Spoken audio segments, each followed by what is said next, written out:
Bueno, y ahí en teoría está grabando esto, así que vamos a arrancar. Bueno, esta sería nuestra segunda clase de métodos numéricos, oficialmente segunda, digamos, porque la primera es la clase cero de presentación, eh, que nada, donde no introdujimos ningún concepto ni nada, simplemente hablamos un poco de lo que iba a ser la organización de la materia, o mejor dicho, la desorganización de la materia. Eh, bueno, para arrancar, adivinen lo que va a ser la primera diapositiva después de la de presentación. ¿Sí? Lo mismo que digo todas las clases, o que repito todas las clases, ¿sí? Un método numérico es un procedimiento que permite obtener de forma aproximada la solución a un problema por medio de aplicación de algoritmos, ¿sí? Esta definición que ya vengo diciendo en la clase anterior y la anterior a esa, y me parecía que creo que va a ser salud, que va a ser la última vez Gracias. que lo comento así en una clase, pero lo quería comentar por lo que son los temas de esta clase en particular, ¿sí? Eh, Hoy vamos a ver lo que se llaman bracketing methods, ¿sí?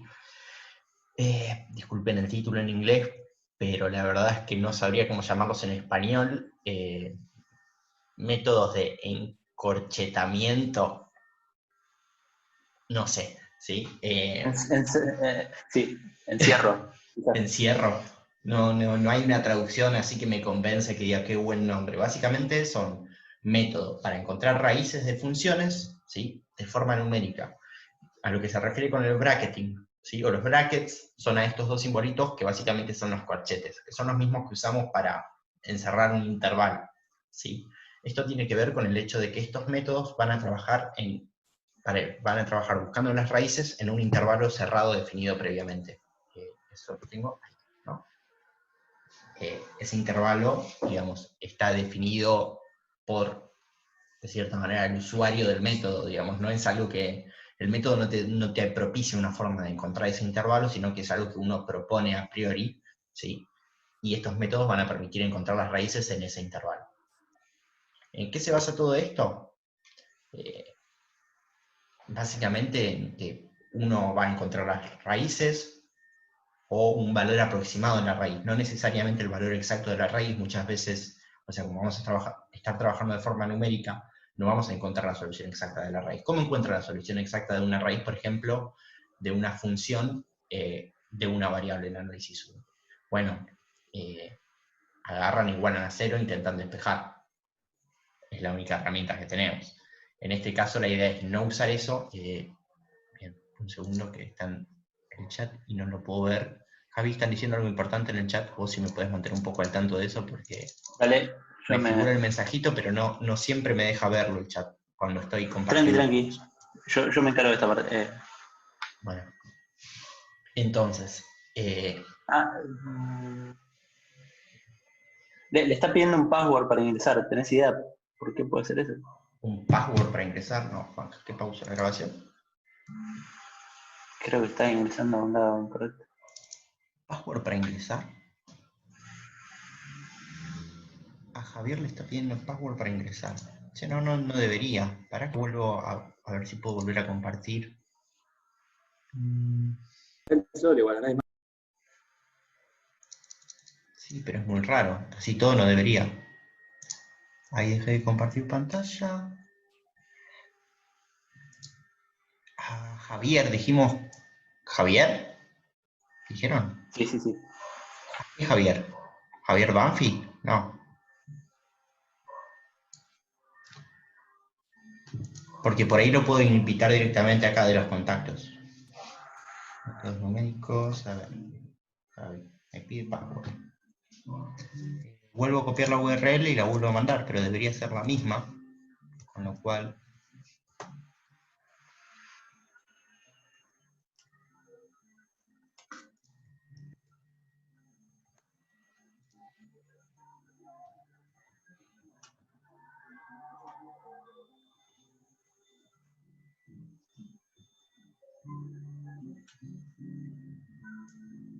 Bueno, hoy vamos a estar con música de fondo de mi vecino.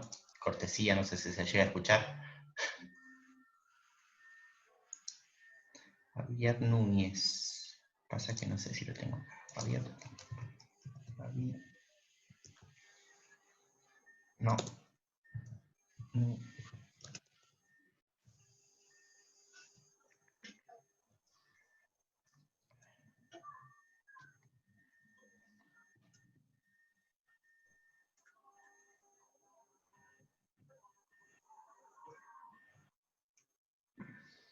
Sí, qué raro todo esto del password.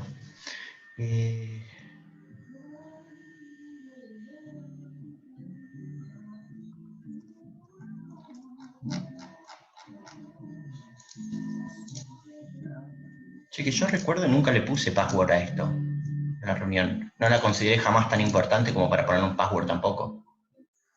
No, no, pero lo raro es que no se lo pidió a nadie, ¿eh? Ah, mira, sí hay una contraseña. Mirá. Si se la pueden pasar al WhatsApp. A ver. Yo se la paso en el WhatsApp. Es 9859-08.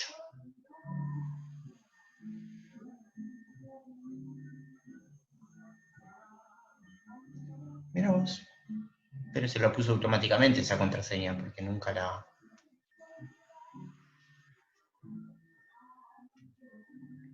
Bueno, aguantamos un toquecito que se conecte Javier Núñez. Y volvemos.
¿Que no puede? ¿No, no lo deja? ¿No qué? ¿No qué?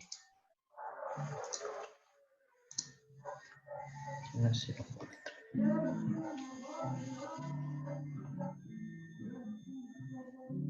Ahí está, creo.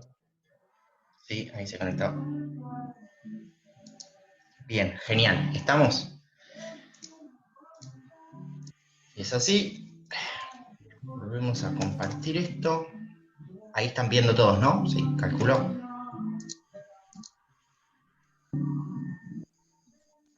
Sí, sí, se ve perfecto. Buenísimo. Bueno, entonces vuelvo a la parte de grabar.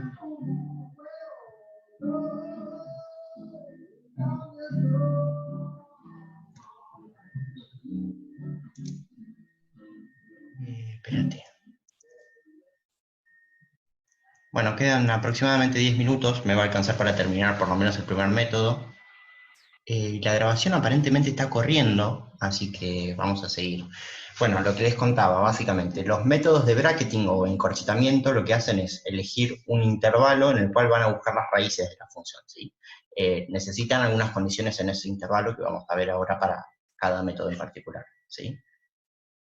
Y una de las condiciones en particular es que lo que va a pasar en ese intervalo es que tiene que haber solo una raíz, porque si hay más de una raíz no las vamos a poder encontrar todas, nos vamos a quedar con una de esas soluciones. Bien. Bueno, el primero de los métodos que quería contar es el... Todos me escuchan, ¿no?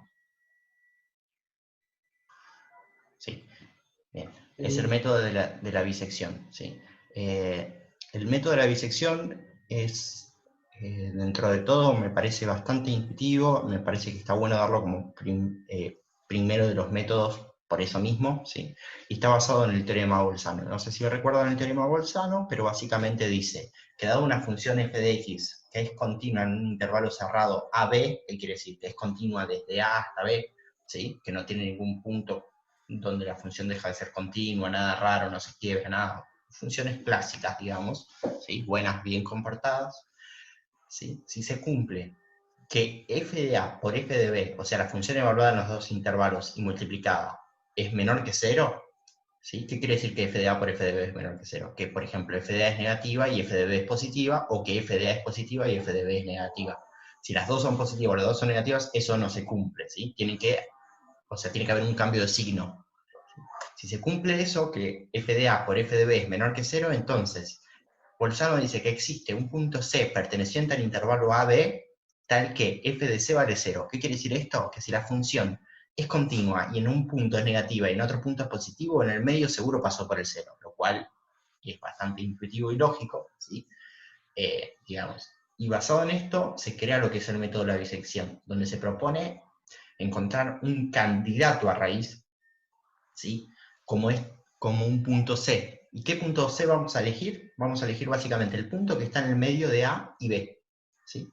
O sea, vamos a agarrar A, le vamos a sumar B y lo vamos a dividir por 2. Eso es el promedio de los dos puntos, es el punto que está en el medio. Este punto C, sombrerito, y ven que tiene un sombrerito arriba, es un candidato a raíz. ¿Qué quiere decir que es candidato? No quiere decir que sea la raíz de nuestra función, ¿sí?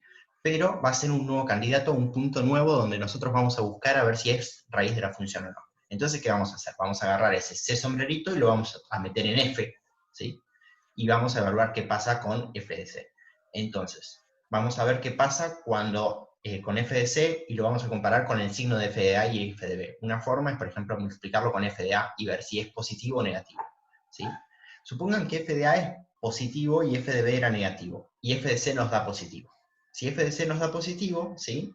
Entonces ahora nosotros podemos descartar a, ¿sí? Y quedarnos con c como nuestro nuevo a, ¿sí? ¿Por qué? Porque f de c es positivo y f de b es negativo, y entonces sabemos que en el medio tiene que haber una raíz, ¿sí? Si fuese al revés, que por ejemplo f de c me da negativo, como b que era negativo, supusimos que era negativo, ¿sí? Podemos tirar B y quedarnos con el intervalo AC. ¿Se entiende? Nosotros agarramos nuestro intervalo AB, calculamos el punto a la mitad y evaluamos la función. Y en base a eso lo que hacemos es, nos quedamos con una mitad o con la otra, dependiendo cuál nos sirve porque es la que va a tener la raíz. ¿Hasta ahí está?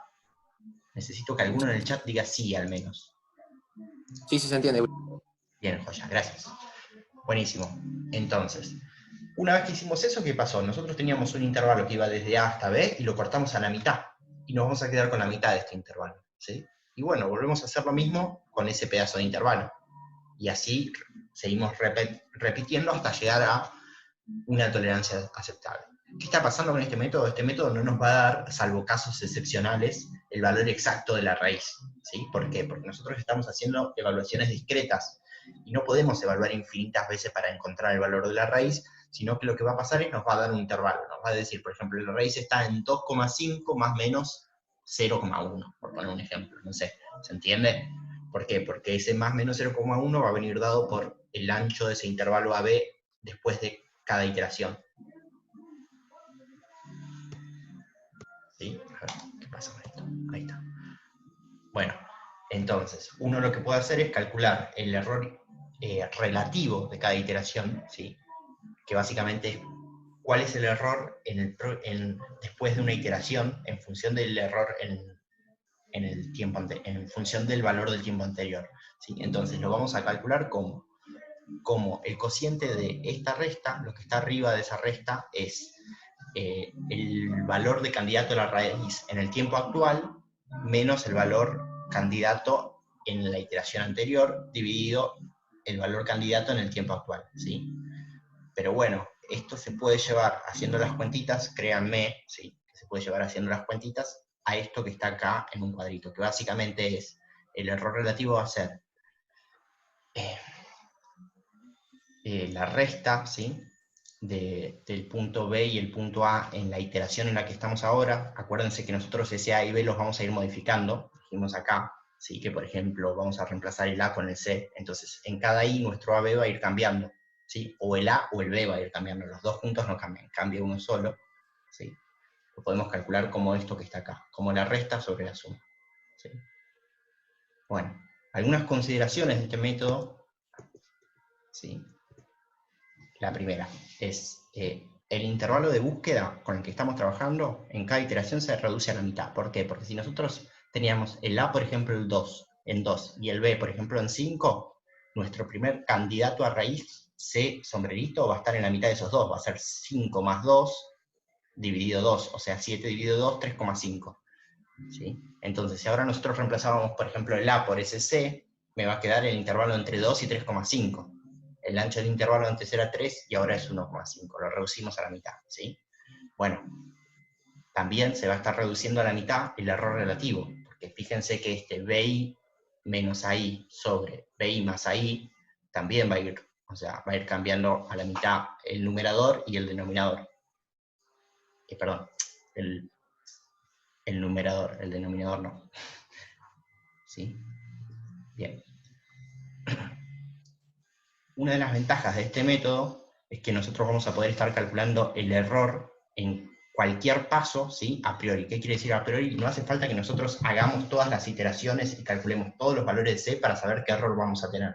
¿Por qué? Porque si el intervalo siempre se reduce a la mitad, ¿sí? Si mi intervalo inicial era 3, yo sé que después de un paso mi intervalo inicial va a ser 1,5 y después de 2 pasos va a ser 0,75 y así se va a ir achicando. Entonces ya podemos calcular desde el principio, ¿sí? El error que vamos a tener en ese intervalo, ¿sí? O en qué intervalo va a estar nuestra raíz después de n pasos. ¿Sí? ¿Por qué? Porque el primero era 3, el segundo era 3 sobre 2, el tercero era 3 sobre 4, el cuarto va a ser 3 sobre 8 y así se va achicando, ¿se entiende?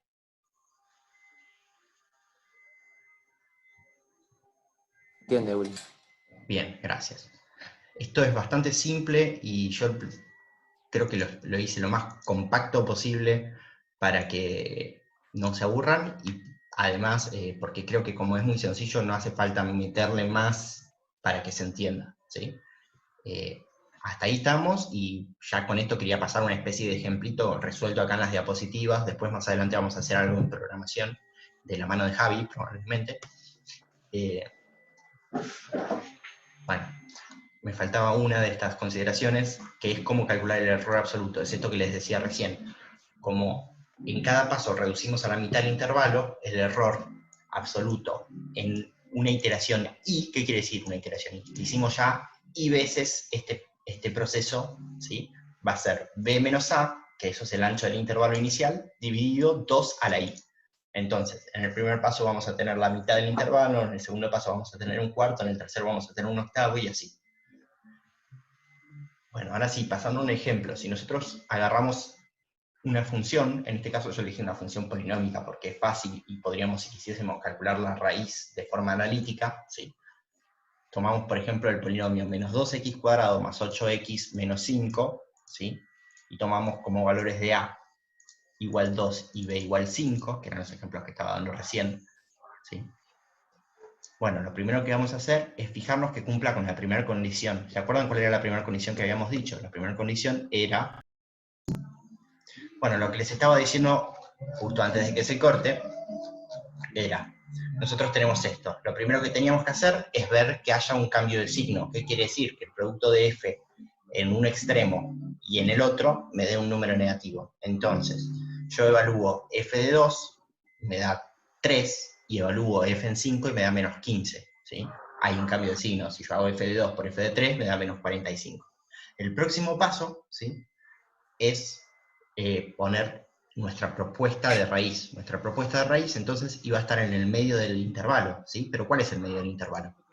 Y bueno, el medio del intervalo va a ser 2 más 5 sobre 2, o sea, 7 sobre 2. ¿No? 2 más 5 sobre 2 me da 3,5, y lo que voy a hacer ahora es evaluar mi función en este nuevo punto C1, que es mi candidato. Le pongo un sub 1, en este caso, ¿sí? Porque es mi primera iteración. Entonces, mi C sub 1 va a ser mi C sub 1 va a ser 3,5. Lo que voy a hacer ahora es evaluar f en C sub 1 y me da menos 1,5. Es este puntito que dibujé acá en rojo, ¿sí?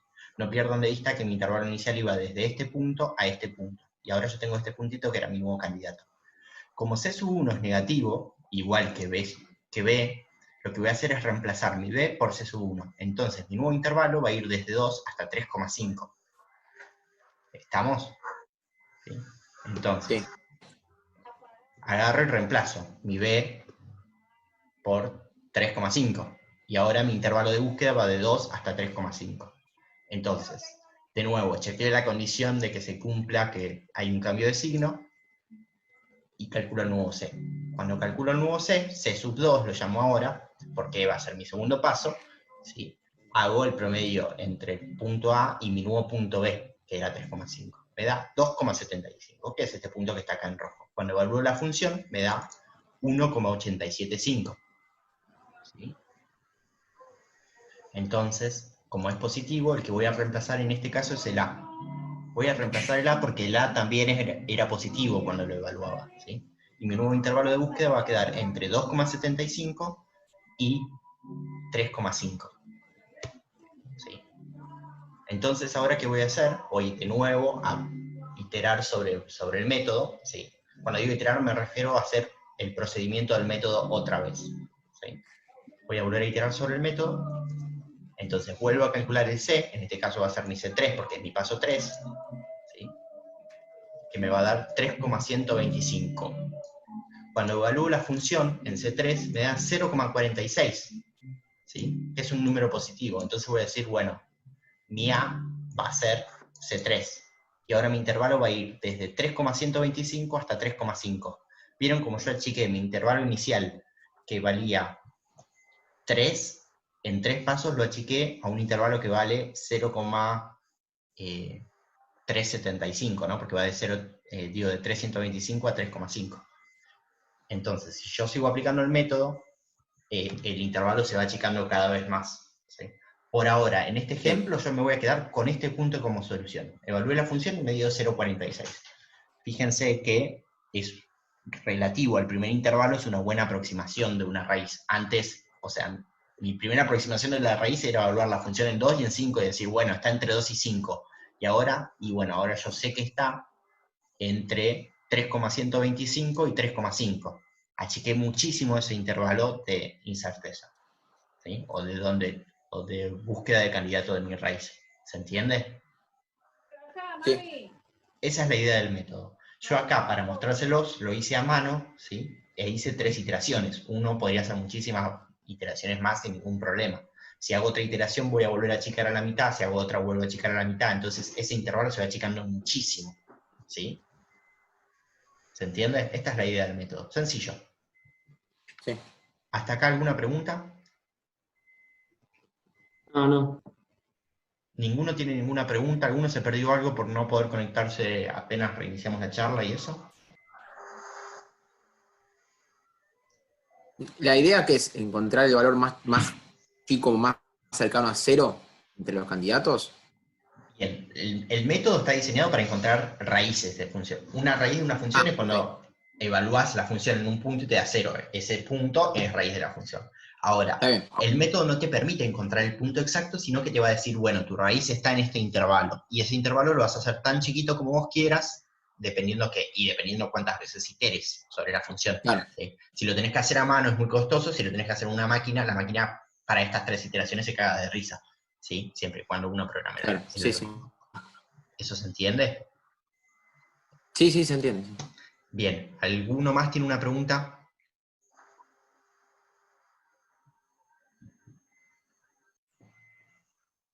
Bien, entonces voy a cortar el video acá porque ahora voy a arrancar con el siguiente método, ¿sí?